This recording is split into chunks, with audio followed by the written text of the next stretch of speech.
Hey guys, James here again. This is going to be what if Luffy had the DNA of the strongest pirates. We should last left off with the Strauss on Ruskaina and Luffy hooking up with any female in sight that wasn't taken or too old. Shaki is not counted because Shaki is Shaki. So yeah. Now, we're going to start the new time skip off with the Straw Hats going back all the way to Sabaody. Yeah, and in this one, basically, there would be no, I'm pretty sure Luffy was 21 currently, so that'd make it so the Payback War is, well, not Payback War, the Marineford arc is 2 years later. But yeah, they spent 2 years on Ruskaina, and now Luffy's 23. Now, story's catching back up to normal. Just the fact that the East Blue is, well, that's good. Well, long story short, there's not any pirates in the East. Now, Luffy and the Shrots, which would include Zoro and Zoro and Kuina, who are dating or married, and I'm pretty sure introduced them having a kid. Zoro and Bellmere have a kid, and it's a boy. And they named the kid Enma. And then you would have Bellmere and Nami, who's just the mother and daughter duo. Nami at this point is 17 years old. She's 18 years old. And she's just chilling. So yeah. And then Bellmere's just a sharpshooter alongside Usopp. Nami does have the climb attack. She had it for those 2 years and learned how to use it with mastered ability. With Usopp, who just learned how to use guns, knives. He learned how to use any weapon the Strats used, just not on the same level as them, besides Bellmere. Whom and Bellmere are kind of equal for guns, but Usopp doesn't use guns. And yeah. So, Luffy... Wait, first, real quick. Right back. So, Luffy would awaken some of his abilities, including... He's able to use the lightning ability, or electricity ability, from Big Mom on command. With Kaido's ability, Luffy just got the durability enhanced full on, and he's able to kind of endure literally everything. Like, he can do the whole fall from Skypiea, not really be faced, just have a bad headache, that kind of stuff. And then Luffy would also have just the ability to create clouds from Kaido as well. And he doesn't really sail on the ship as much anymore, like he kind of just floats in the air. And then what other? He has Marco's regeneration kicking in now. He does have that. And then with Mihawk's DNA, he has just the infinity for his sword, as he's able to create his own sword. And the sword he just calls it Jin. He's telling Luffy if he gets a sword that's not in the Odin what if, it's going to be Jin. It's the most simple name. So Luffy has Jin, and he has Mihawk's talent for the sword, already surpassing Zoro and Kuina in those 2 years. I don't know. Well, I lost the sheet of paper that I had for the other Yonko abilities. I need to find it real quick. Pause. So, this is the best I have for it. So, this is my community tab, by the way. So, Kaido would give Luffy cloud, manipulation, and durability. Big Mom just generate electricity. That's really it. Luffy's already able to do that. Then for Roger, just voice of all things would enhance Luffy, but he's not that far to tap into Roger. And Shanks, Luffy just has insanely strong hockey from Rayleigh. And Luffy's hockey is almost awakening Ryuo. Then Whitebeard, vibration, and super strength. Luffy's already on the strength scale, but tapping Whitebeard's power, he didn't get that yet.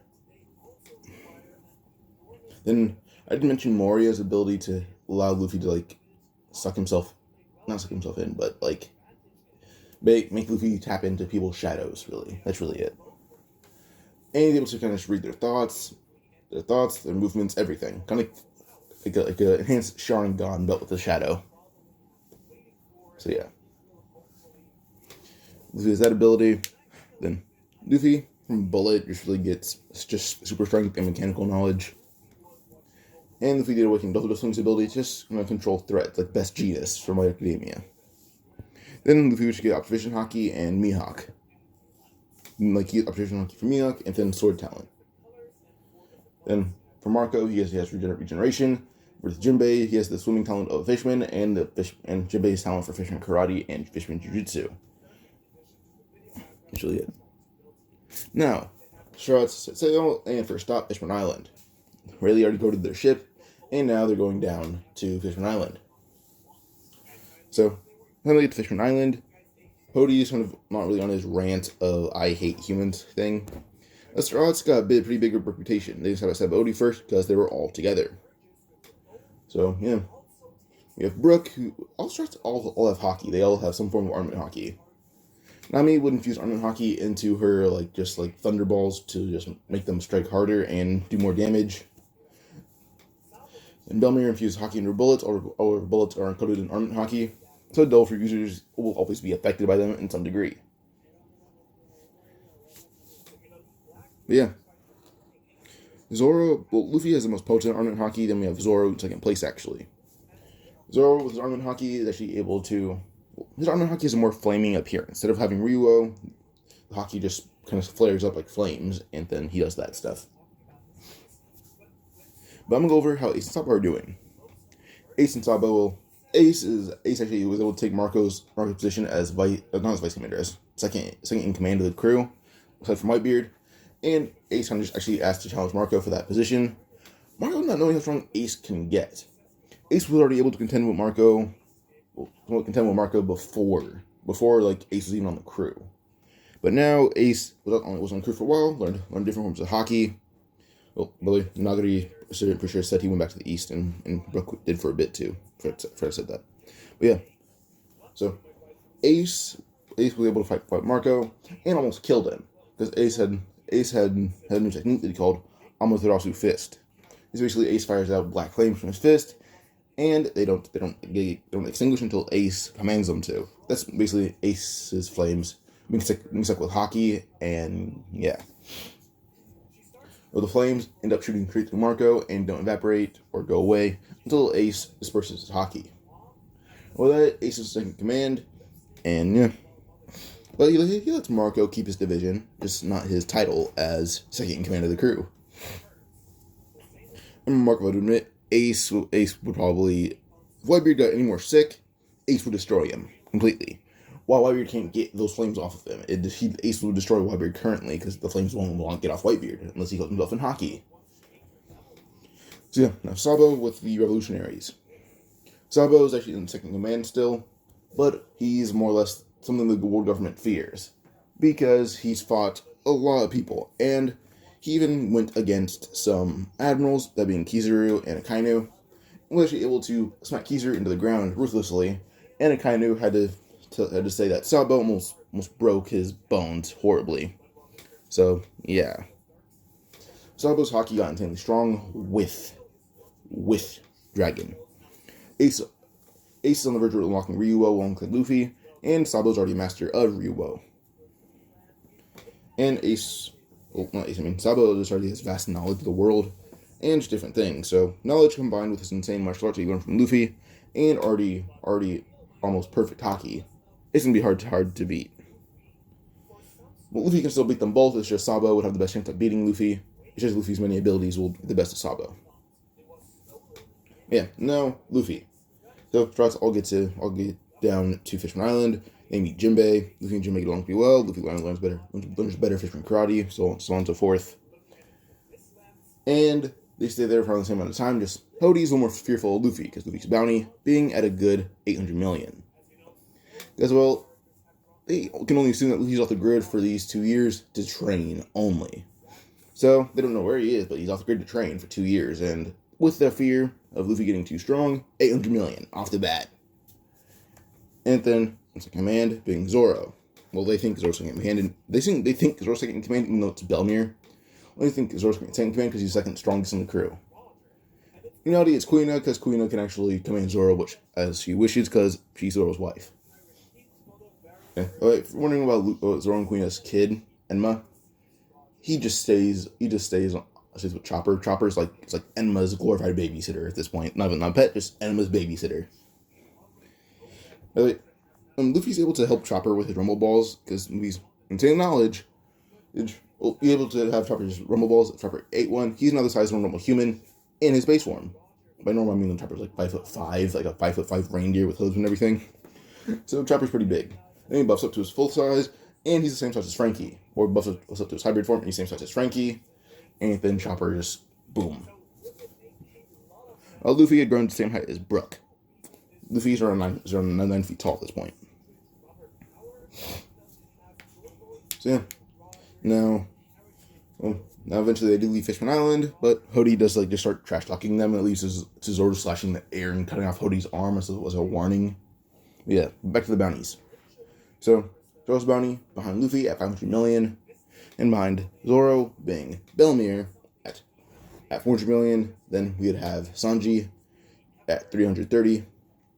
It said Belmere's 400 million, Sanji 330. Then Chopper actually got the respect he deserves at 500,000. And I'm just saying that Chopper's bounty. But behind Sanji being Usopp at 300 million exactly. Those are the only bounties on the crew that matter. Those routes don't really have bounties, they just have wanted posters that don't like, they're like, oh yeah, just catch them. You don't need to kill them or anything. They don't have a dead or alive thing. So yeah. Now eventually, I forgot to mention Robin and Brooks' bounty. Brooks' bounty was actually caught back up to show he's a skeleton now. That's really it, because he was seen in East Blue with Nagari, who was known to be an ally of the Straw Hats. So with that, he does get a bounty caught back up to around the same height as Robin, not same height, but same level as Robin's bounty. 276 million for both. Nagari didn't really have a bounty because he's on the crew. Yeah, so Struts leave. Now Punk Hazard. Punk Hazard is not a wasteland, because Aki Inu and Kuzan didn't fight there because they didn't need to yet. But Kuzan, he's been rising in power as fast as he can, because still he's the one that did help Nico Robin before, but also would be the one that wants to take her in. And she's around insanely strong pirates, one of them being a government experiment. So he doesn't want to imagine how strong she is, so Kuzan's training to the max. And Kizaru occasionally joins in, because Kuzan is a pretty cool guy, and that's really it. And knowing Kizaru's probably a pothead, Kuzan can probably bribe him with that. So, yeah. So, this is actually enhancing Kuzan's observation hockey, while Kizaru's getting faster and faster and faster and faster and faster and faster and faster and faster and faster. But yeah. Now, eventually, when it starts, Punk Hazard to kind of explore, till they encounter like the Yeti Cool Brothers, who are just kind of just Yetis, just exploring, and then the many Minotaurs that are not Brownbeard's crew, and then they just like random people that turn into Minotaurs, and then we'd have Monet there. But yeah, so eventually Luffy does end up encountering some Minotaurs, and they get along pretty well. And they do say that, oh yes, he turned us into this, but he promised to turn us to cancel it if we serve him good. Yeah. Now with that, Luffy's like, oh, I can kind of beat him for you if you want. It'd be pretty easy. So with that, the things are not things. The Minotaur's like, okay, cool, sure. So Strats all head towards where Caesar's base of operations is, but outside they are met by what was it? Yeah, what was it? The Yeti Cool Brothers. So the Yeti Cool Brothers, I met by them. They're met by the Yeti Cool Brothers, and the Yeti Cool Brothers immediately fire down on them. But when they start firing bullets, they'll realize they're just giant little cannonballs. But Luffy's response is just straight up fire bullets straight through their giant cannonballs. So the cannonballs are destroyed, and then the Yeti Cool Brothers are going to be shocked because Belmere isn't the strongest in the crew. Luffy is, so Zoro. But Zoro just kind of sitting down, drinking some sake. You have Belmere saying, Captain. Because, well, Zoro calls Belmere and Luffy Captain. But, Zoro has a different tone for both of them. That's how they know who he's talking to. And he's obviously talking to Belmere. Zoro's thing is, hey, Captain. Zoro's handled them both. And Yeti Cool is like, Captain, he's not second in command? And Belmere says, no, did everyone think that? And he would call this nod slowly, and Zoro just laugh, saying, "I just train a lot more than them. That's all." But Zoro's response is to immediately jump up and kick one of the brothers in the ground, and then Bellamy just shoots one of them right in the chest, and that's really it. Now, once they're down, Luffy does just kind of walk in, and they still go through the guards. Like, when they see them, Luffy just lets out a burst of Conqueror's Haki, taking them all down. And then he sees, like, well, first they do meet the kids in there, and Nami's a little more upset. So, once Nami to see them, she's very upset, so it's Belmir. Belmir even began crying, because Belmir had raised 2 girls and almost lost her life, trying to protect these girls. So, seeing kids in the situation makes Belmir very upset. But Belmir's like just enraged. He wants to use more guards, begins firing on them and killing them. Nami just begins taking them down using just pure bojutsu, and it's pretty easy. Now, eventually, Monet has to arrive because the guards have been taken down like they're nothing. While Monet arrives, Quina just steps in front of her, saying, "Alright then, if you're here, I'm taking you on." You see Enma walk in, saying, "Mom, it's cold in the ship. Can I stay in here?" You see Chopper actually behind him, Chopper holding just the Yeti Cool Brothers, saying, "One of them got back up, and I had to throw him around. This one is just down." And Queen says, "Enma, go back on the ship with Chopper. Chopper can turn to that giant fuzzball thing." Everybody just sighs, saying, "That's my bounce point." And sure, picks up Enma and goes back to the ship. And Monet and Quina proceed to fight, or not fight, but Monet's abused by Quina. Quina not even using swords, just kicking Monet around like she's nothing. Now eventually Quina's just like, "Okay, you're dying at this point. Like, I've kicked you in the neck, kicked you in the ribs, kicked you in the face. You're done." Monet tries to insist and fly towards Quina again, but Quina chops her in the neck full force with Haki and just break her neck and kill her. Now, eventually, they come across Caesar. Caesar's just going to do this giant gas thing. Luffy's response is just straight up create clouds, and Luffy laughs, saying, "Alright then, cloud technique. 3 million press." Clouds immediately slam into Caesar's sides, and he begins crushing Caesar. Now, eventually, Caesar is able to turn into gas and escape through the clouds, but it should be any more bigger and compressed. Whenever Caesar's gas is able to take over. He's able to take over the clouds, but Luffy can still control them to some degree, and Caesar can't escape. Now with that, Caesar's going to just capture the Straw Hats, and with that, Luffy just compresses the clouds in one ball, and just coats it in Haki, which does allow Caesar to just stay there. Luffy is walking out, and as he walks out, he sees a ship in the distance, looking at it, saying, Anyone see that submarine? Zoro, Quina, Belmir, and Usopp are ones that see it because they have the best observation Haki.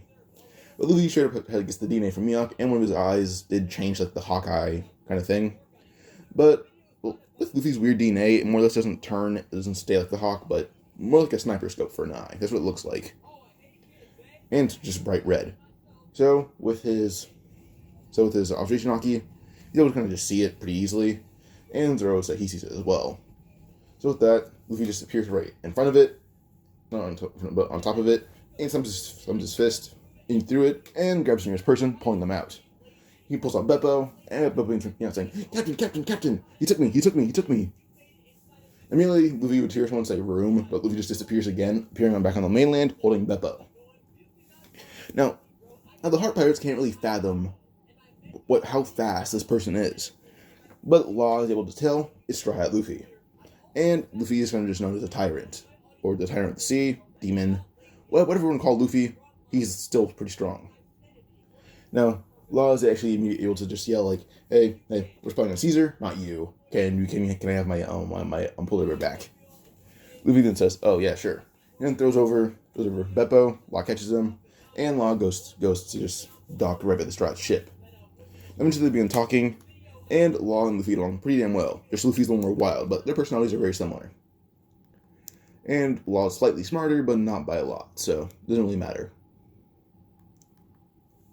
Now, eventually, Luffy actually offers to team up with Law, But Law then says, "Both guys came out of there were Caesar." And he hears this voice from behind Luffy. He looks around, seeing a black cloud, and Luffy tells it to Law, saying, "There's Caesar." Luffy then looks at the kids coming out of Caesar's. Caesar's just base, and they're not as big as they were before, but they're still pretty big. Honestly, that's the same size as average adults. Some ranging from 5'10" to all the way to 7 foot. What was that little girl's name that I'm trying with? I don't know if her name's Mocha or Mocha, but I'm gonna say Mocha because it sounds more fun. So Mocha would be with Nami, and Luffy would actually talk to Law and actually ask if Law can help her. Law agrees with this and begins doing some experience with Caesar. Caesar does actually start seeing the error of his ways a bit, but he's still Caesar. He's not going to change too much, but it changed enough to actually offer help to reverse the kid's effects. Now, they stay on Punk Hazard for around a month. Luffy did a lot of the same stuff he did in Canon a lot faster, so everything went through fast. Now, during this time, Doflamingo was monitoring the island because he didn't hear from Monet or Caesar for a while, and Burgo was monitoring the island. Saw a straw ship and a Heart Pirate ship, and he saw very obvious things. First off, the Minotaurs left in human form, and he sees 2 gigantic gravestones, the Yeti Cool Brothers, Rock and Scotch. So, yeah, they're kind of set up oh yeah, Rock and then Scotch. And they're pretty big. They if you use a telescope, you can't see the names very quickly. No, they're not that big. But if you use a telescope, you can see the names. Now, eventually, Luffy just doesn't notice Virgo's ship and Virgo leaves. Luffy isn't too concerned about it. So, now, Luffy just pointed out Law, and Law just mentioned Doflamingo. Now, Luffy actually asked Law's history with Doflamingo if Doflamingo was able to get Marines to spy on them, and Law gives his whole history of cortisone and everything to Luffy. Luffy feels bad, and actually doesn't mention to Law that, he's willing to take on Doflamingo right now if he wants. And Law's kind of shocked, saying, "Or you think you're that strong?" Luffy laughs, saying, "Oh, I know I'm plenty strong." And Luffy begins going over how he knows just different techniques from different things. He mentions the ability to create clouds with electricity. He even shows Law his string or thread control. Now, like I said, it's similar to Best Genius, but not on the same level. But yeah, so he's able to do that, and Law's pretty damn impressed, saying Doflamingo can't counter that. Doflamingo can't do a thing against it, because if he catches you, you're able to trick it. Now, eventually, after the month, the kids that were kidnapped by Caesar are fixed, and they're able to be sent home. Now, the Struts leave. Punkcaster, the next arc would be... I don't know. Okay, next arc is Dressrosa. So, if you guys are wondering why everything's... this is pre-time skip currently, I guess. But Luffy did everything that he did before the current story. So, that's why I'm going over post-time skip. They will have the same training arc, because Luffy's going to go through some very traumatic things that would be mentally taxing. But, after this Dressrosa arc, I'm telling you right now, it's going to be more Marine-centered, and Toppa's going to come back into the picture. Yeah, so they get to Dressrosa, and Law had actually gotten some decent training from Luffy, because they weren't always working on the kids, they weren't always doing it. So if Law, if they're done with some experience for the day, Luffy would train Law with swords. Zoro would be Zoro and Queen would be helping. Zoro and Queen were more equipped as teachers, so it would help a lot more. But with this, now they've been traveling to Dressrosa, and Law's sword technique is a little bit better than post-time skip Zoro, but not all the way better. You can compare to post-time skip Zoro. That's really it. Well, Zoro is actually obliterating post-time skip Zoro, just not Wano Zoro.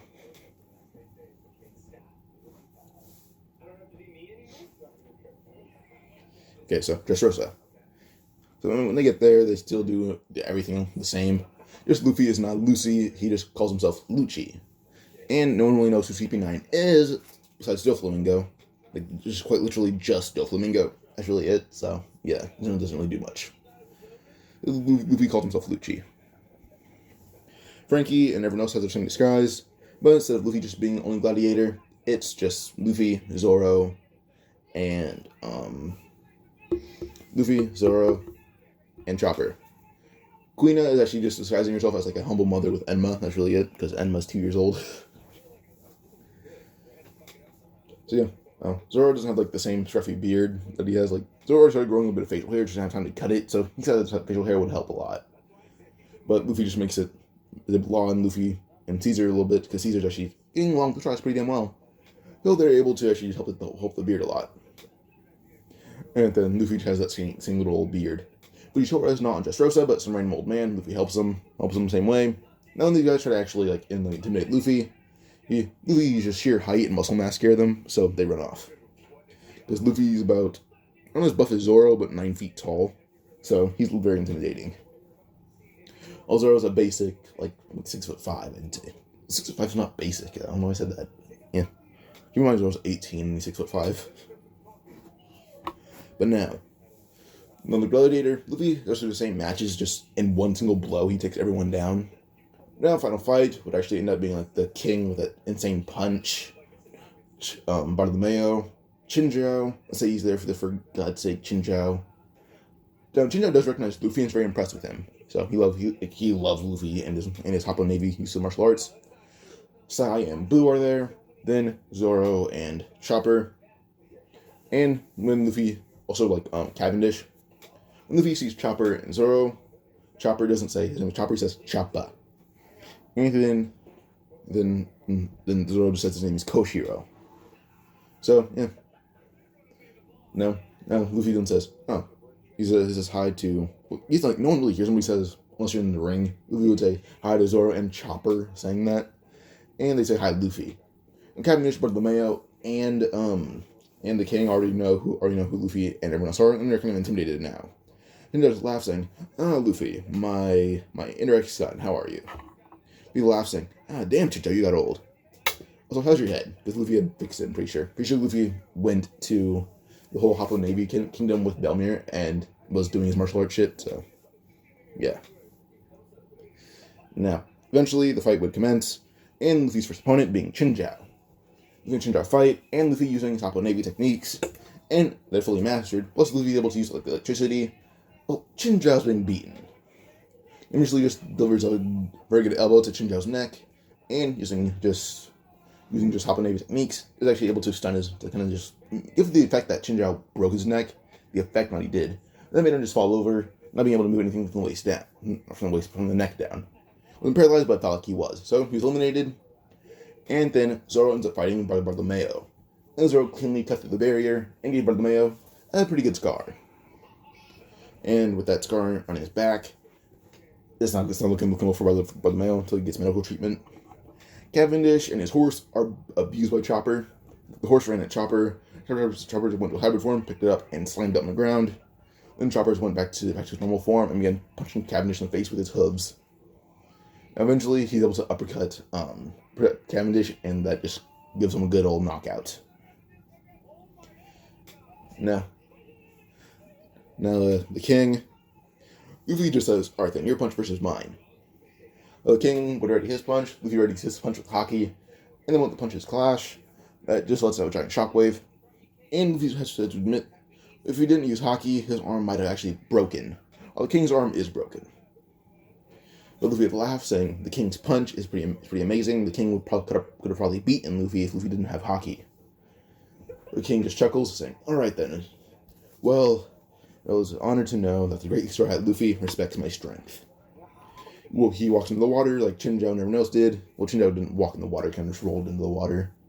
Also left is Sai and Boo, Zoro, Chopper, and Luffy. Sai and Luffy begin fighting. At this point, Luffy only using Hoppo Navy martial arts because he thinks it'd be more fair. And he figured out that Sai is a better master, and Sai eventually starts beating Luffy. Even if Luffy isn't using electricity, Sai is a user of Haki. So, Luffy's being beaten. Boo is actually able to beat Chopper, and he's fighting Zoro. Well, Zoro has better Haki than Boo, and he's able to cut him down. Well, Chopper and Zoro are watching as, well, Luffy's being beaten martial arts by Sai, which is not too common. So it's left, Luffy ends up creating a cloud, and he puts it on the end of Sai's Naginata. That Luffy yells 3 million drop, and Sai's Naginata snaps off, with the ring being kind of just crushed in half, the one that hits the ground and just goes flipped in half. And with that, Sai immediately falls into the water and is bitten up by fighting fish. Now with that, Luffy's not the winner, and yeah. Eventually, now all that's left is Luffy to get his prize, which is not the Marinara because Ace is still living and breathing. So the Devil Fruit is like, so the Devil Fruit in question is going to be the Ox Fruit and the Soap Fruit. Or the Draft Fruit and the Soap Fruit. Those are the two Devil Fruits in question. And Luffy's about to collect his prizes. What's the name of Bartolomeo's crew? Not Bartolomeo, but Doflamingo's crew. So Diamante. If Luffy's about to collect the Devil Fruits, Diamante would immediately fly towards Luffy and try to slash him. The moment the blade connects with Luffy's skin, it shatters, and Luffy slams Diamante's head through the wall multiple times until Diamante is unconscious. Luffy grabs the Devil Fruits and puts them in a bag and walks away with Chopper and Zoro. Now he looks at Zoro saying, "Hey, do you want a Devil Fruit?" Zoro would say, "No. And why are you asking me if I want a Devil Fruit like a candy?" Luffy says, "I want 2 of them." Just laugh, saying, "Oh, damn." I was wondering about how Zoro got eliminated. He just walked in the water. He's not fighting Luffy at all. He knows he doesn't have a chance. At best, he has a chance in hockey, and him and Luffy are like equal terms in art and hockey. Observation, Luffy's superior, conquerors. Zoro doesn't even know he has it. So, yeah. Now, Luffy could use Fishman karate, but he has a better chance of being bitten by fighting fish before charging with a full attack. Now, eventually, with Luffy, he would just Now, eventually, when Doflamingo hears about Diamante being beaten unconscious, he's a little curious on who's on his island. He sees the submarine for Law. He's like, "Oh, Law's crew's here." When he sees that big-ass Straw Hat ship, he says, his response is, "Oh, fuck." And he tells everyone in the Doflamingo army, "Be ready." Law brought an actually strong opponent. Because Doflamingo did hear about the government, he heard from the government about Luffy. Every warlord was warned about Luffy. Like, give that warning. Like, he actually may take us down, because if he figures out he has some form of DNA from different pirates, he'll kill us. He's not going to be a happy camper. So Doflamingo's like, "Oh yeah, he has DNA of different pirates. It's like some weird government experiment that went rogue." Now, the warlords are not fully sure about their DNA. All I know is they got blood tests, like, oh yeah, be healthy here. The person that somewhat figured it out is actually going to be Kuma, and Kuma's DNA didn't do much, by the way. Like, all he gave was Luffy just ability to push things back. Like a miniature almighty push is what Kuma gave Luffy. But, yeah. So they don't know about their DNA. Kuma and Mihawk figured it out only, and it's only those two. There's one about Hancock. She didn't give Luffy much besides conquerors. I don't know how to incorporate her Devil Fruit for Luffy. You guys can figure that out down below. But yeah, now back to everything else. So Zoro has to be exploring, and Zoro does still get alerted of Pika, because Pika had shot out a hand to grab Zoro from the ground, and Zoro just jumped right over it, and Zoro just grabbed it with his bare hand and crushed it. But now, eventually, Doflamingo he starts the whole game of hunting the Straw Hats. He got all their bounty posters that he found. Like, not all of my bounties, I said, like, they have posters, but they don't have suggested bounties. Like, oh yeah, kidnap. It's not their life, just kidnap. They can be half dead, half alive in general. It doesn't matter, just kidnap them. That's all they really want. And just oh yeah, prize of your choice. That's really it. You could offer them money, but not everyone wants money. So, now, game start, and Pika's first instinct, transform his body into the castle, and try to shoot towards Zoro, because he sees Zoro as first person. But immediately, Zoro just pulls out Wado, saying, one sword style, demons drop. He does mimic some of Luffy's names, that's what drop.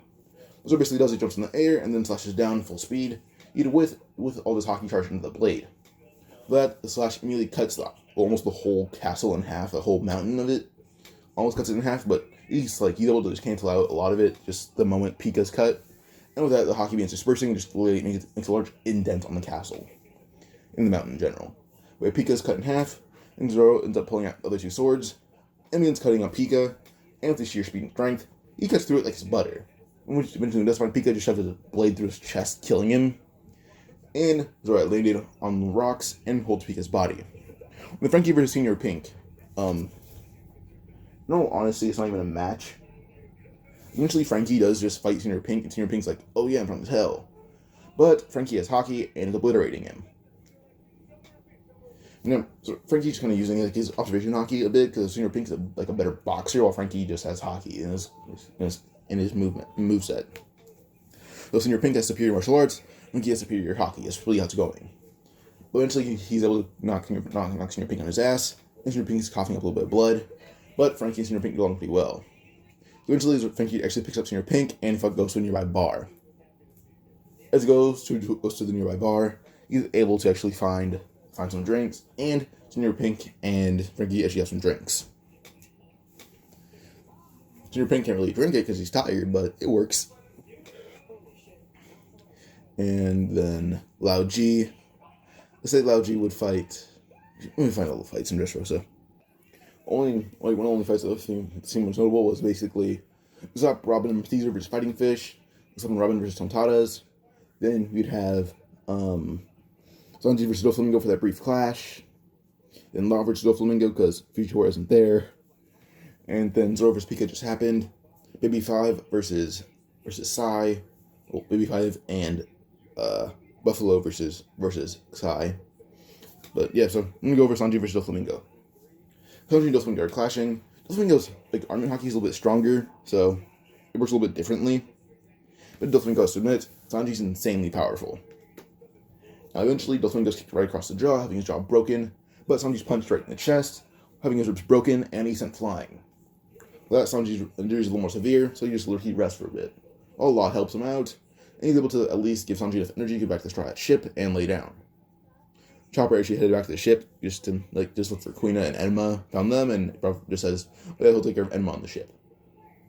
Quina's going with him because she took care of a few of Doflamingo's crew pretty easily. And now, eventually, he finds, Sanji is there, Chopper helps him, and then Doflamingo versus Law. Doflamingo and Law are fighting. Doflamingo is kind of surprised that Law can cut through his strings, but eventually when Doflamingo just beat Law wasn't like on death's door or anything, but Law was pretty damn tired. But eventually Doflamingo's like, alright then, well, you must be the strongest here, because you're able to contend with me. And with that, Law then actually says, no, the Captain Strats is a dozen times stronger than me, and the cook you just fought. So Doflamingo's in a shock now, because the cook broke his jaw, and Law is able to cut through the strings. So he doesn't want to know what Luffy will do to him. Now I'm looking at more fights. Buffalo, and Baby 5 versus Sai. Sai beat the hell out of them all. And Sai still ends up marrying Baby 5. Now back to looking at more fights. Okay, so then we'd have like Lao G versus Tontadas, because Tontadas are still Straw Hat's allies. Caesar just stays with Straw Hats right now, because he's going to live with them. Like, he's going to live by being on their side, that's what I mean. But then we'd have, then we have the Big Mom crew versus Straw Hats. So Chopper legit beats up Jola. Nami is up helping because she has like the ship with Belmere. They just bought a lot of shit. That's really it. Yeah, then Usopp, he like all the strats that aren't in fights right now, which, you know, so far it's just Luffy, Law, and Zoro that are heading towards Doflamingo. That's really it. But yeah, so everyone else is on the ship, and the Big Mom's crew. The crew gets wiped out, including Jola. Belmere abuses Jola. It's not even funny. And Belmere's still being hot, so she just abuses Jola completely. And when Jola does find out Belmere's near her age, she's just in shock. And with that, she's like, I don't know how I feel about that. And Belmere shoots her. So, yeah. Then the Big Mom's miscellaneous crew meets them. And with that, they're just beat up by Sanji, who does have broken ribs. But Sanji still beats the living hell out of them. Now, I am mentioning right now that we do not introduce to Momonosuke or Kinemon, because I don't think they'd be currently here yet until like the next 2 years. So yeah. But now, Law, Zoro, and Luffy versus Doflamingo. Let's walking up the castle. They do get introduced to Dellinger.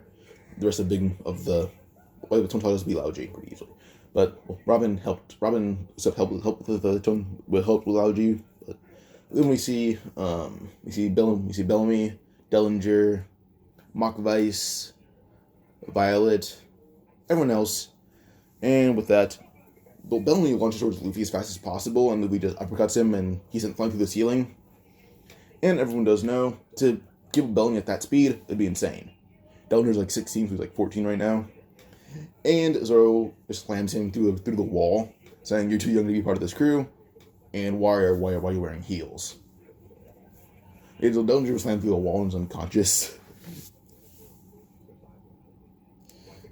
And then with that, we get introduced to, Makavais. When he does try to crush Luffy just summons clouds all around him, like just tons of clouds all around him. And Luffy then says, "Alright, here's the 10 tons. And then that crushes Makavais, killing him. Now, when they come across Treble and Doflamingo, Violet, Luffy's walked by her, not even paying her any mind. And Luffy just said, I will kill Doflamingo for you." So Luffy, Law, and Treble get up to, not Luffy, Law, and Treble, Luffy, Law, and Zoro get up to where Treble and Doflamingo are. Doflamingo launches toward Luffy because he's able to get his jaw fixed a bit. Luffy launches toward Luffy, using his strings, going all out. Luffy's able to somewhat use his thread manipulation to make them just spread out. And all the threads end up missing him, Zoro, and Sanji. Doflamingo then sees, he'll put together, with how smart Doflamingo is, he'll put together that Luffy is that government experiment, and their DNA was used for Luffy, not blood tests to make sure they're healthy, it was used for Luffy. And their DNA is manifesting different abilities, or pseudo abilities of their devil fruits. With that, Doflamingo immediately realizes he met his match. And as Luffy fights Doflamingo, with him being so close to Doflamingo, more of his abilities are awakening more perfectly and perfectly, where him and Doflamingo's minds are matching. And Luffy's been using a shadow ability to mess with Doflamingo, and is able to know what he does. Well, with that, he beats Doflamingo by just electrocuting him once Doflamingo just realizing that Luffy knows how he's going to act, what he's going to do. It's not working. So since Doflamingo considers surrendering, Luffy just delivers millions of volts to his head. But doesn't kill Doflamingo, but pushes Doflamingo's fruit to awaken 2 years early. With that, Doflamingo begins turning some stuff into strings and making an attack Luffy. But Launch appeared right behind Doflamingo, cutting all the threads to pieces. Well, just in half, basically, the thread tendril things. Cuts all of it in half, and then looks down at Doflamingo, saying, "I should try to kill you right here and now, but it seems you're already on the brink of going insane. So, I'll just let you enjoy your insanity. We can leave." He stabs Doflamingo right through the kneecap, and then twists his blade, completely making a full hole in one of Doflamingo's knees and his leg, making it so Doflamingo can't really move that leg anymore. Zoro just cut Treble clean in half, like from the head down, cut him in half and killed Treble. He already killed Pika, he killed Treble now. But now they head back to the ship, and, with Sugar, by the way, Usopp still took her out, but legit picked up a rock and threw it right at her head full force and hit her. That's why everyone's turned back to normal. Violet just saw Doflamingo be paralyzed. The king and everyone took back in order. Marines were called earlier, but as the Marines arrive, the Strats and Heart Pirates leave, and they see Doflamingo on the ground crying, with his leg pretty badly bleeding. Doflamingo's just crying because Zoro before he leaves, he says that Doflamingo tried to bury Treble and Pika. Doflamingo's just crying because whose family members are dead, and he got beat. Now, eventually, he tries to leave. Next stop being Zoe. Sanji didn't leave with the ship himself. He waited for them because Big Mom's ship was sank. I'm pretty sure there's only important on ships like random homies. So yeah, that ship was sank. And now next stop Zoe. The Strats are on their way to Zoe. Now, as they're on their way to Zoe, Sanji tells them what he saw and everything and what happened. And Luffy does actually point out the paint in the water, saying, "Oh yeah, the bummer shot some paint lady." But now next stop being Zoe. They get to Zoe, and since Kinemon can't really draw up anything for them, Luffy legit just makes a gigantic cloud, and they all hop on. They're able to float up to Zoe, on top of Zoe. And when they get there, they do end up seeing some other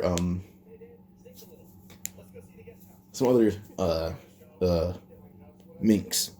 This time these Minks aren't really too on guard. Luffy does talk to them like they're people and not just random giant animals. Now they get along pretty damn well, And as they get along, Luffy is introduced to Dogstorm, who's like Dogstorm is going to be awake in another hour. And as Luffy and Dogstorm talk for a bit, Dogstorm goes over the whole history of Zou for him. Until it's nighttime, then Neko Momoshi comes out along with his guys and gets the story finished. Now I start the whole nighttime and daytime switch thing, and with that, Luffy actually able to help them come to a compromise, but it will take a few weeks, probably months, to get the whole thing fixed up. Because Luffy's idea for compromise did work out pretty damn well. Because Nekomamushi heard it, then went to Dogstorm and woke him up and told the whole story. Not the whole story, but the whole idea. And Dogstorm liked it. So they immediately take down the whole city of Zou, begin rebuilding it in different ways. To rebuild it, one side fit for the side that sides with Nekomamushi, and one side fit for the Dogstorm group.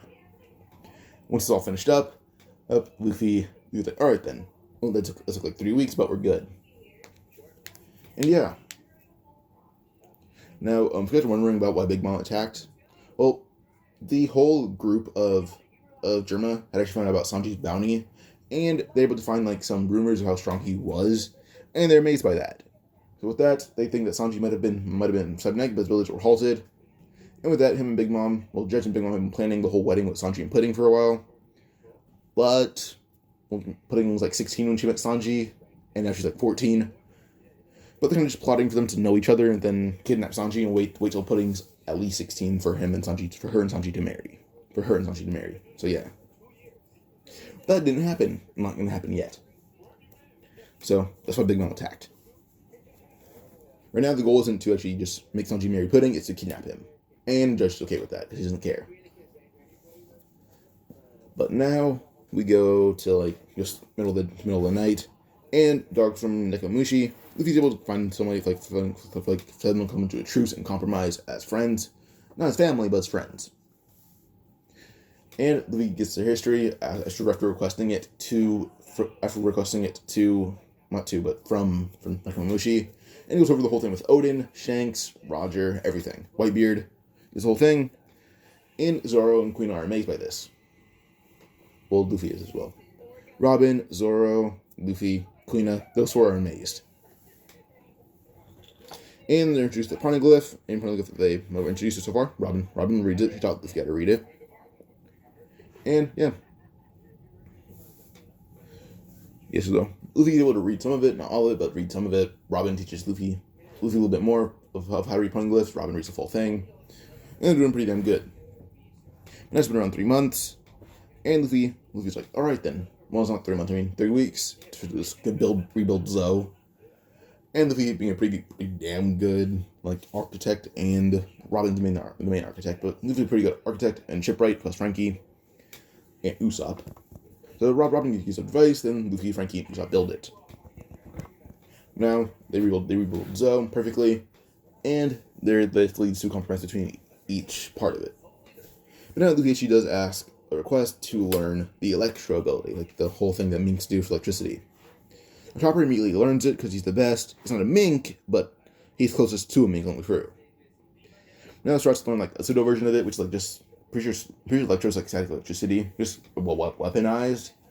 But with Luffy's ability, he's able to learn electro perfectly because of the electricity from Big Mom. Then Zoro channels it and do his blade a bit. That's really it. Using hockey, that's how he channels it. Queen learned the same thing, and yeah. It takes another 3 weeks, and then they leave. They're heading towards Big Mom's territory. But Luffy made a special call to a certain someone that was his best friend. Well, his best fishman friend, Jinbei. Luffy made a call to Jinbei saying, oh yeah, we're going to attack Big Mom. Would you like to help us? Because, well, we need allies, and I don't think just 2 pirate crews can do it. I need 3. And you guys are the third strongest pirate crew I know. Well, one of the strongest pirate crews I know. The other strongest one I know, we just beat them. So we need your help. Jinbei agrees to help, and he says, yeah, wait for us at Zou. He sends us coordinates, and to make Zunisha stop. Luffy is able to make Zunisha stop with the voice of all things. He uses the full blast, and he's able to somewhat just contact Zunisha, we can stop for a bit, and if you stop, this will be very helpful for us. See, Zunisha stops, and after around another week, Jinbei and his crew arrived, but they're all pretty tired because they swam as fast as they could, and the ship sailed as fast as it could, with some of them pushing it. Now with that, Luffy thanks them, Zunisha allowed to move again, and as soon as they're about to leave, suddenly Pedro and everyone else, like the original Zo group, have steps in front saying, "We'd like to go with you." Vito said we have a lot of room on the ship, so why not? Luffy backflips right off of Zunisha, leaving a cloud there for them, and lands right on the whole mast of the ship, on top of it, and then slides down to the dock, or the deck, I mean. And yeah, while the heart pirates get in their ship, and then they leave, with the Minks coming. So now the Mink Doctor Pirate Alliance. Yeah, and I forgot.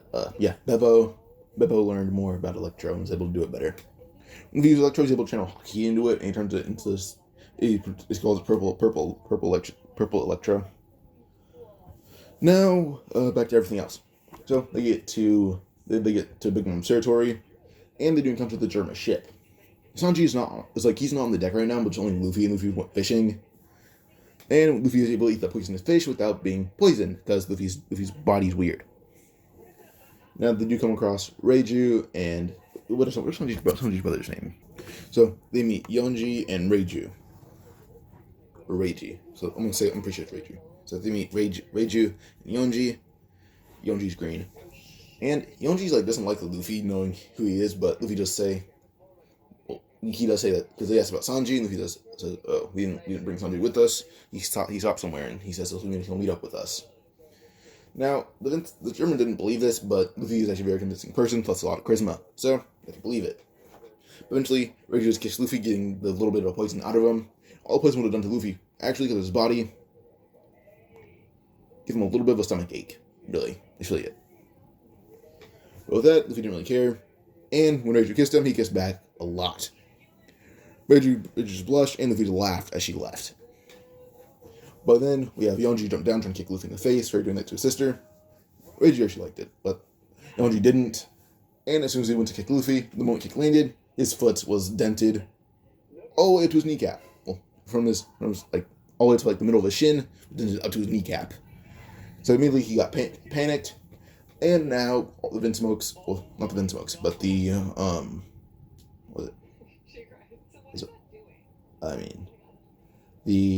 the Germa, all they hear from outside is just Yonji yelling in pain. And then they walk out, they see Yonji being beaten half to death, and they see Reiju's watching, smirking. And as soon as they want to help, Reiju holds out her hand, saying, "No, Yonji pissed him off, now he's paying the price." So Yonji yells for help, and they begin helping. Niji and Ichiji are just watching. Niji's blue, Ichiji's red. Niji and Ichiji are just watching as they do this, when Sanji walks out, saying, "Oh, Yonji, nice to see you again." And Yonji gets axe kicked by Sanji, and everyone notices Yonji's face is completely dented. Hanji picks him up and throws him on board, saying, "Ichiji, Niji, get your asses down here. I'm gonna beat the hell out of you." Now immediately, Ichiji jumps down towards Sanji and says, "I'll kill you." Sanji appears above him, saying, "Try it." And Sanji uses an armor hockey kick to the jaw, sending him flying almost into the water. But he'll be able to catch himself on the ship, saying, "Powerful kick." Sanji then says, "Yeah, but I held back a lot." Sanji then puts his bare foot into Yonji's face, and then Ichiji's face, then he starts using Electro to shock his head. This messes with him a bit, but Sanji's able to just stomp on his head using armament hockey, and dents his face even more. Now with that, Ichiji's kind of being stomped to death until Judge comes out, saying Sanji, almost killing Ichiji. He uses Yonji, kind of bent into pieces, and Yonji has to have his body buffed up, not buffed out, but the dents buffed out, and then they send some random experiments to fix up Ichiji. Now Niji knows he can't compare to Sanji if he beat up those other two siblings. Well, beat up Ichiji, and then yeah. Now that Niji's a little nervous, but then says he'll fight anyone else, just not Sanji or Luffy. Then points at Belmir, saying he'll fight her. And Belmir's response is to shoot Niji right in the stomach. Bullet goes straight through him, and he falls over. We're laughing, saying, "Wrong choice, kid. I'm the vice captain." And then Germa, she says, "We'll be leaving."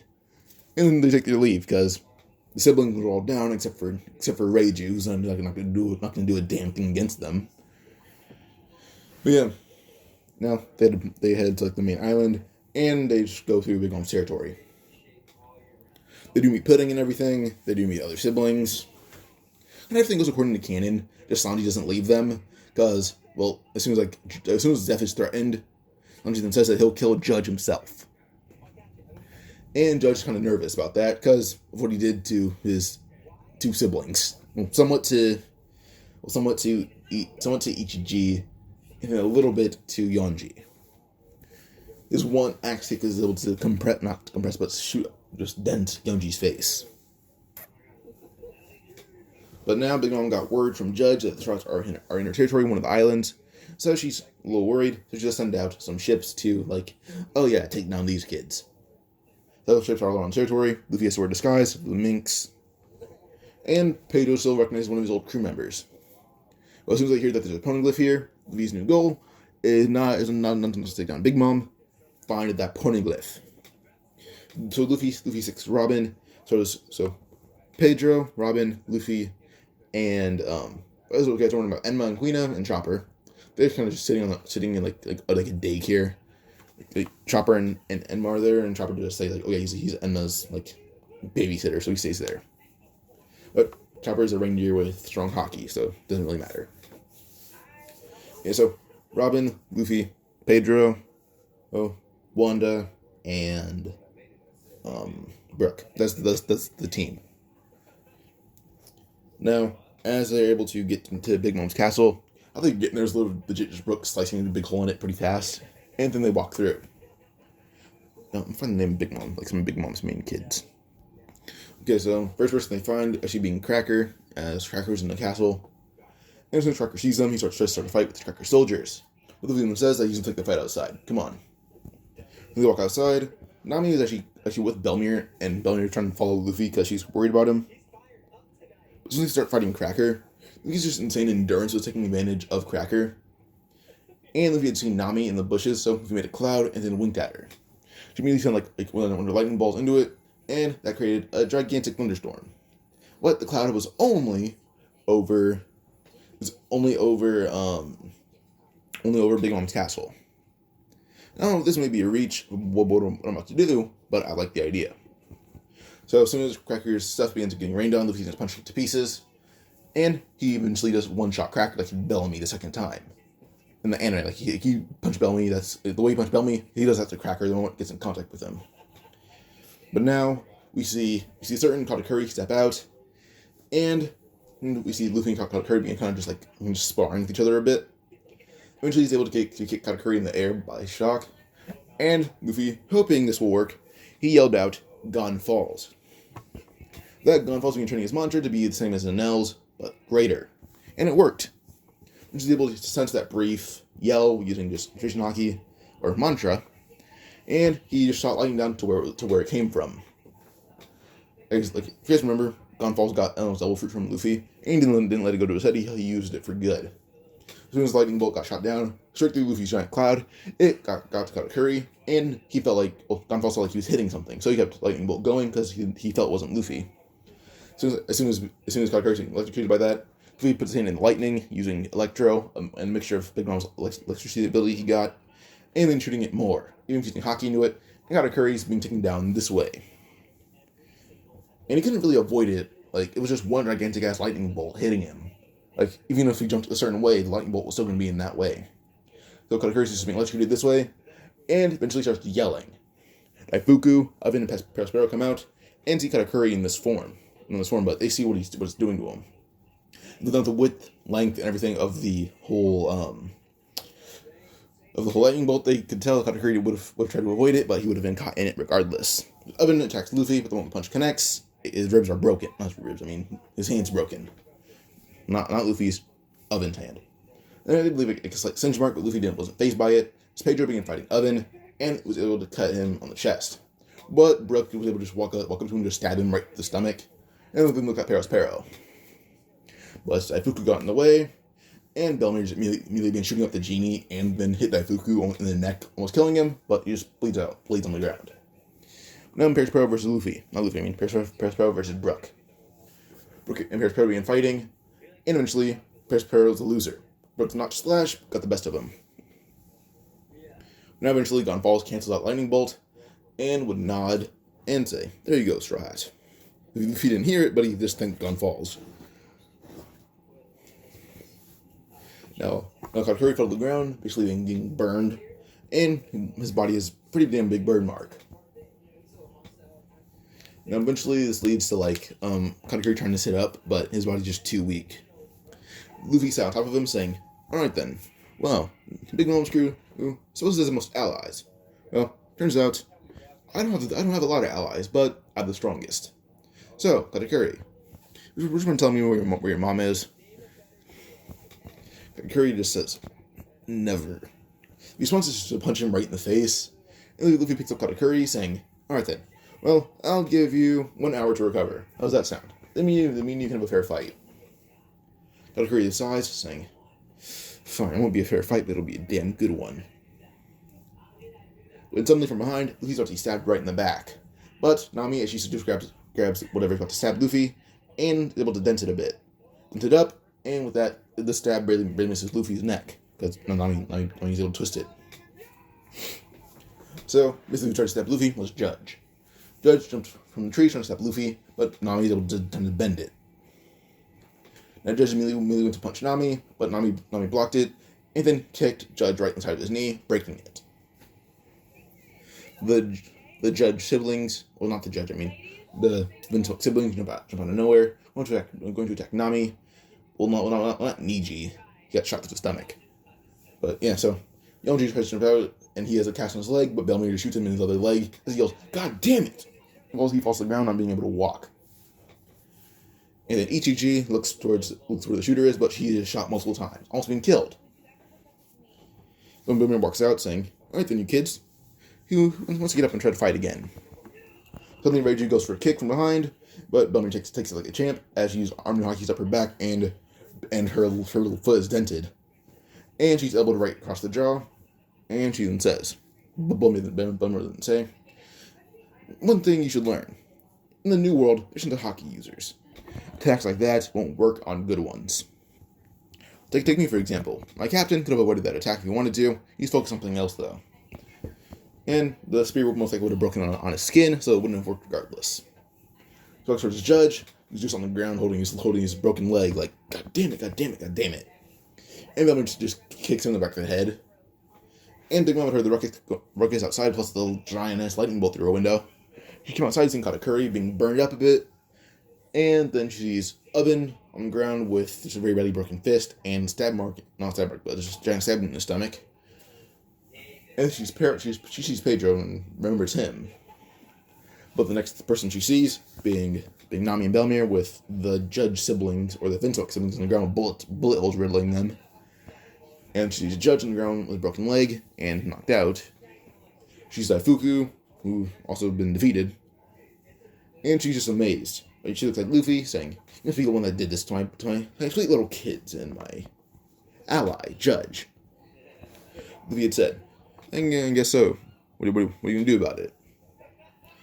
If there's one about Luffy's group, they're kind of just in hiding right now.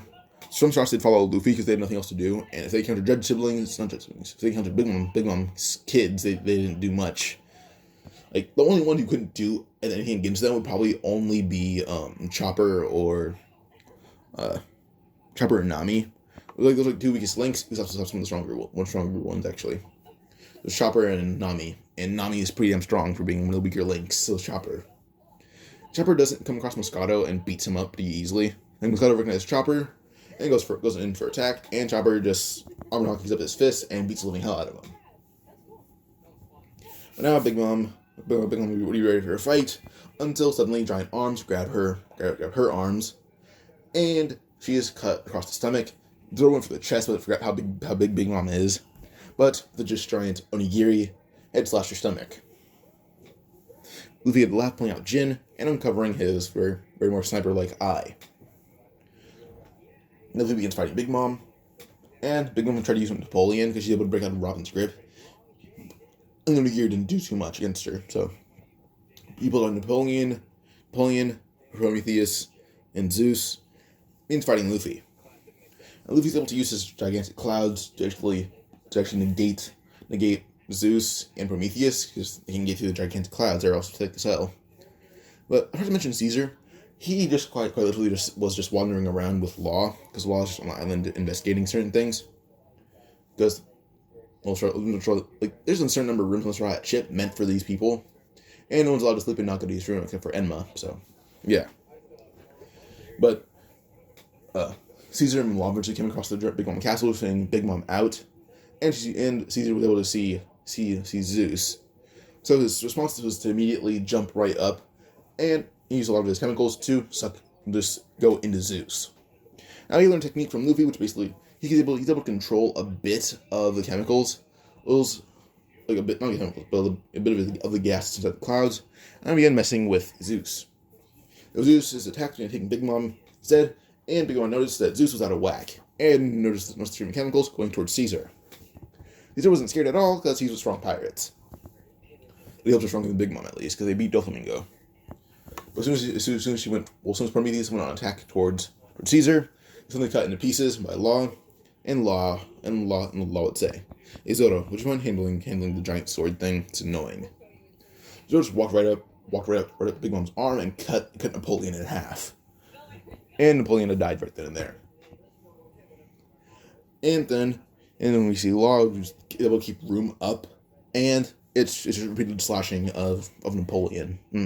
Of Prometheus. And Big Mom is able to make Hera. Though Big Mom being cornered by tons of hockey users, and Hera not doing much because when she went towards Luffy was able to channel electricity through his body, and it didn't do much besides just Luffy channeling it into his purple electro, making it a lot bigger. And Luffy looks like he's holding a Chidori. So, yeah. Well, he jumped right towards Big Mom, and Luffy had read a certain comic, and he yelled, "Chidori." And then Big Mom's arm, almost blowing it off, but just makes a giant wound. And sends Big Mom flying into the side of her castle, and Big Mom's arm is bleeding pretty damn badly. But coincidentally, her hunger pangs kicked in as every single Straw Hat arrived, with the Straw Hats fighting and rampaging Big Mom. And Luffy, his abilities got more and more strong as he fought on par with one of his vessel DNA. The only reason didn't get strong against Moria or something like that, well, Moria's Moria. He sucks. Now eventually, Luffy is beaten by a rampaging Big Mom. Due to the fact that his electricity isn't holding up against Big Mom, and she's just hunger pang mode, so he's punched right in the chest and then just trampled. Now Luffy's just like, alright then, I'm tired, I'm done. But Sanji was able to get the memo and didn't know what she wanted, so he found the nearest cook, and they made Big Mom food. The food is thrown right into Big Mom's mouth. Judge and his siblings are evacuated by Sanji, coincidentally. And Pudding's able to see this because she doesn't know who Sanji is and he's supposed to be her husband. But she does see Sanji because she's able to help his siblings even though he hates them. But I see Big Mom with a few wounds on her, and the Sharks to be able to do that much wounds to a gigantic rubber balloon. So yeah. Sanji was able to abandon the whole, don't hit women. He didn't abandon it completely, but he left it behind a bit if they hit him first. And Big Mom hit him. So, he began just kicking Big Mom right in the back using double Shanbei plus Electro. So, it was just a rampage of Big Mom being burned and shocked in one spot, and it was working the most. They also all began using their mixture of Electro until Luffy woke up, and they began using it to their full ability. Now, as they keep doing it, eventually, Luffy's able to hear where the Poneglyph is, because he's going to talking to that thing, or that voice. They're able to hear the whole thing, and he opens one eye, he's Robin, trying to drag him away. You can tell, grabs Robin's arm, saying, Poneglyph is right there. Pointing to it, Robin using Observation Hockey to scan where it is, and she's able to find just multiple layers of the building. Luffy tells her which layer it is, and she runs towards it. Luffy's able to sit up and recover a bit, and the rampaging Big Mom has been going on for around an hour. She's not on a rampage or hunger pangs anymore, she's just pissed off. So, yeah. The Dressrosa seem to be handling her, and Katakuri spent this 1 hour recovering. Luffy and Katakuri look at each other as none of them are fully recovered, they're just tired. They begin fighting, and as they fight, Brule does transport them to the mirror dimension, because Katakuri and Luffy are surpassing their limits as they speak. Katakuri is getting stronger in his post-time skip version, and Luffy's entering Yonko territory, so is Katakuri. Now, eventually, Katakuri would use like motion in his body, Luffy channels electricity through it, shocking Katakuri, but he's able to endure it. Now, I'm going to fast forward to the next day. These fights have been going on for days on end. Eventually, the area where Big Mom is, all of our kids had arrived, and they're beaten up just by the sheer collateral damage. The Strats had tired out Big Mom to the point where she almost passed out, and the Strats are just on the ground, unconscious, except for Sanji and Zoro and Kuina. Chopper brought Enma back to the ship. All Big Mom's kids are out. The Judge sibling and Judge had left. Well, the Vinsmoke siblings left alongside Judge. And then Robin the Poneglyph was able to get it just onto the ship because they have a gigantic storage room below deck, but it's strictly for like Poneglyphs and food and stuff. Poneglyph they got from Zoe. Zoe actually allowed them to take it. They had that Poneglyph there. Robin's able to use her gigantic arms to sneak it out. Like she sneakily got it out. Brooke helped her. But yeah, so Luffy and Katakuri finished up their fight, with Luffy having like the same kind of clash that Naruto and Sasuke did at the end, just gonna push each other in the face. But eventually after that, Katakuri falls over because Luffy's superior physically, and the punch that Luffy delivered to him, knocked him out. Luffy falls to the ground unconscious. Well, almost unconscious. Katakuri used Haki, Luffy didn't. So yeah, Luffy's almost unconscious, and Katakuri's just knocked out cold. Eventually walks outside, seeing Big Mom, and Big Mom is just almost asleep as well. Luffy looked at Big Mom, and then looked at Jinbei, who actually did arrive, because he's mainly focused on evacuating anyone nearby before he even got there. So with that, he just focused on evacuating everyone else. So as soon as Jinbei arrived, he began fighting Big Mom alongside Luffy, and then the tired Big Mom was eventually knocked out. They defeated the Yonko. Well, they needed a lot of help. Eventually, the Fishman Pirates were able to help Luffy evacuate all of his crew and the Heart Pirates, who were fighting as well. And they were defeated. The only person that won, truly, was Luffy and Jinbei. Now, as Luffy and everyone else leaves, I'll pause real quick. So, yeah. So, Fishman Pirates, they did a little bit, not too much. They didn't do much fighting, but as like allies, they helped a lot. Same with the Heart Pirates. Now, once they leave, and word gets out from Morgan's that Big Mom was defeated by 3 crews. Now, the article was published, but everyone was like hesitant to read it. But eventually, when it says the names in the back of the article, it says the Straw Hat Pirates, Heart Pirates, and Fishman Pirates had defeated Big Mom, alongside some Minks. Pedro did not blow himself up, because when he did come across like Topako or whatever his name was, Pedro stopped a bit of fighting and used his superior electro training plus a little bit of Haki to beat Tamago or something, whatever his name is, I don't care. And so Big Mom's allies that she had on the island, plus her kids, were all defeated. Pedro didn't blow himself up, so he's cool. But now eventually they all leave. As they all leave, eventually just everyone is able to recover. But they do stop like halfway to Wano. They stop halfway there. They stop on an abandoned island, and as they stop there, they just chill out. The Strats are too damn tired to put up with any more of this.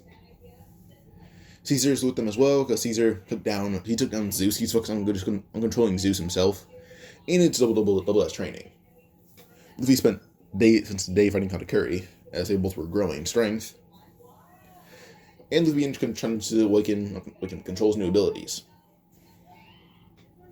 Now, Strats actually take months to recover because, well, they're all beaten brutally. And before the Vinsmokes left, they did leave something next to Sanji and took it, knowing what it was. And, yeah. But now, Luffy looked at Caesar, saying, so, you're kind of just staying with us. So, which crew are you joining? Fishmen, Strats, or Heart Pirates? A lot of them says, we'll take him. Caesar says, I'm joining them, they're smarter. Which is not wrong, so they allow it. But yeah, so Strats take around 8 months to fully recover, with all of them being put in full condition. Kuina did have had a few broken bones that were pretty severe, which was Zoro, which was spent his time mainly focusing on Kuina more than himself. After around the 8 months of full recovery, Strats got stronger, and their body is at peak condition. Now around this time, canonically, maybe the time that they actually headed to the Payback War, or not Payback War, the Marineford War, or actually getting Sabaody. But yeah, some go over what happens between with Blackbeard and Ace. But when Ace and Blackbeard actually fight, I assume this actually means that maybe the time that that Marineford War may actually happen. Pretty sure. So when Blackbeard and Ace actually fight, Ace obliterates Blackbeard. That's not even funny. Like Blackbeard is beaten left and right. Ace uses Burgess and he uses Burgess chancing Ace's sheer physical strength, and it's beaten down. Plus, Ace is a master martial artist of Monkey Shuyatsu. For sure, I introduced that in this one. Plus some Hapunei Navy techniques. That worked out pretty well for Ace as well. And then you would have the sniper guy who's armored hockey bullets probably wouldn't work on Ace, even though they're not armored hockey infused. They go through Ace completely. Like, it does not work. Ace is a completely different breed. Eventually, with the sheer power that Ace and Blackbeard are fighting each other with, Blackbeard begins weakening his Delphi, doing different things, or getting similar symptoms of awakening versus Ace. Eventually, Ace's flames begin turning a shade of white and blue, and with that, he pushes back Blackbeard, and Ace is immediately pushing Blackbeard away from the town, which the town folks do immediately notice. They're destroying the town, and then they're like, no, he's pushing away from the town. We need to help the pirate. So we need help, the flaming pirate. So the weapons they have, and throwing it and shooting it at the Blackbeard crew. The sniper actually shot once or twice, and he immediately runs off. His Burgess is shot a few times and retreats himself. Then yeah. Now with that, the Blackbeard crew is pushed away, and Ace leaves. Ace is able to leave once Marco comes to help him, because Ace did say he's going to chase Blackbeard around, and everyone got the report of a gigantic island being taken down, so Marco's the first one on the scene. He leaves himself, just being in a bird form. But flies out, mainly close to the clouds, because he thinks to be better. So as he gets to the clouds, Marco is able to find out where Ace is, and goes down and picks him up and flies off. Brings him to the ship, and they retreat or leave. And yeah, that's how Ace beat Blackbeard. Blackbeard retreated himself, but they got pretty far from the Marines. Now, I guess that concludes the whole Big Mom arc, and the next arc actually is left 1-0. But I'm gonna pause this part here. If you guys enjoyed, like, subscribe, comment for another part. Goodbye.